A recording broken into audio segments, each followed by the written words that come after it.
আমার নবী বলেছে স্বামী স্ত্রী এই রোমান্টিক সময়টাতে যদি 1টা ঘন্টা যদি কাটাইতে পারে রে, তাহলে 1 বছরের নফল ইবাদতের সওয়াব দিয়ে দিবে। এরে যুবক, বউকে কষ্ট দিও না। স্বামী স্ত্রী যদি কিয়ামতের দিন কমপ্লেইন করে, তুমি যত বড় মোল্লা সাহেব হাজী সাহেব হওয়ার নসিবই জুটবে না।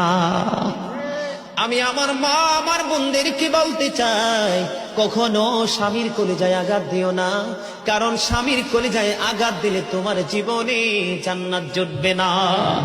বন্ধুরে আমার, আমি আমার নবীর জীবন থেকে যদি আপনাদেরকে আরেকটা এক্সাম্পল দেই বন্ধু, এখন আমি আমাদের দেশে স্বামী স্ত্রীর মধ্যে গলদ আছে না নাই? বর্তমান সমাজের যুবক যুবতী, নববধূ নবদম্পতি যারা স্বামী স্ত্রী, তাদের মধ্যে ম্যাক্সিমামই কলহ আছে না নাই?